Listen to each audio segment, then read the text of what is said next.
Hi. இப்போ வந்து எங்கள் ஊரில் கரண்ட் இல்லைங்க. நைட்டு 2 மணிக்கு போன கரண்ட்டு இன்னும் வரல. ஏதோ டிரான்ஸ்ஃபாரம் வேலையாக போச்சாமா. அதனால் அதை சரி பண்ணிகிட்ருக்குறாங்க. காலையில் வந்து 9 மணிக்கு ஆரம்பித்தவங்க இன்னும் முடியலை. இன்னும் டிரான்ஸ்ஃபாரம் சரி பண்ணல.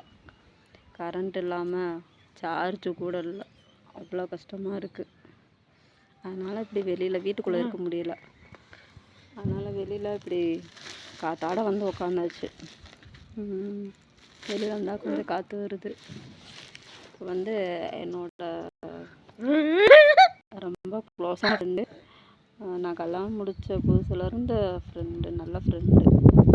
ஆனால் அவங்களுக்கு வந்து வாய் பேச முடியாது, கால் சரியாக நடக்கவும் முடியாது. கடவுள் வந்து அப்படி படைச்சிருக்கிறாரு. ஆனால் அவங்களுக்கு நல்ல மனசு, நல்ல அறிவு இருக்குது. அது வந்து கூட பழகி பார்த்து எனக்கு மட்டும்தான் தெரியும். பார்த்தீங்களா, அவங்கள காட்டுறேன் பாருங்கள். ஏற்கனவே வீடியோ போட்டிருப்பேன் அவங்கள வச்சு, பாருங்கள் போகலாம். தான் இவங்க பேர் சோபனா. சரியாக பேச்செல்லாம் வராது. அவங்க தான் சரியாக நடக்க மாட்டாங்க. இது அவங்க வீடு. அவங்க வீட்டிலேருந்து அப்படியே பிடிச்சி ஒரு தாங்கலாம் மெதுவாக நடந்து வருவாங்க.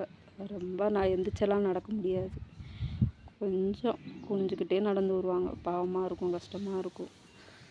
இப்படி கடவுள் எப்படியெல்லாம் படைக்கிறாருன்னு சொல்லிட்டு அதுக்கு படைக்காமலே இருக்கலாம்ல. பாவமாக இருக்குங்க அவங்கள பார்த்தா.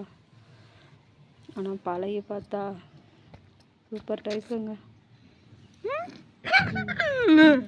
எப்பயுமே சிரிச்சிட்ருப்பாங்க. இவங்களும் நானும் சேர்ந்து தான் மருதாணி அரைச்சி வச்சுக்கிடுவோம். மருதாணி வைப்போம். மருதாணி அரைக்கிறப்ப அவங்களுக்கு கொடுத்துருவேன்.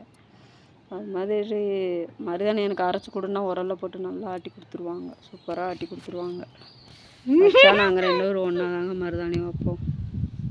பார்த்தீங்களா, இவ்வளோ சூப்பராக அரைச்சி கொடுப்பாங்க. பாவம் கடவுள் அவங்க பிடிச்சிட்டாங்க. அதனால் ஏன் சொல்கிறேன்டா, இப்படியெல்லாம் உலகத்தில் பாருங்கள் எப்படி படைச்சிருக்கிறாங்க. அவங்களாம் எவ்வளோ பாவம். வெளி உலகத்தை பார்க்க முடியாமல், எங்கேயும் போக முடியாமல் எவ்வளோ கஷ்டப்படுறாங்கன்னு பார்த்தீங்களா. அதெல்லாம் ஒரு வேதனைங்க. இப்படியாப்பட்டவங்களுக்கெல்லாம் செய்யணும்னால ரொம்ப ஆசைப்படுவேன். அதனால் என்னால் முடிஞ்சதை அந்த பிள்ளைக்கு நான் ஏதாவது செய்வேன், செஞ்சுட்டு தான் இருப்பேன். அதனால் அவங்களுக்கு ஒரு லைக் போடுங்க, சப்ஸ்கிரைப் பண்ணுங்கள், கமெண்ட் பண்ணுங்கள், பாய் சொல்லுங்கள்.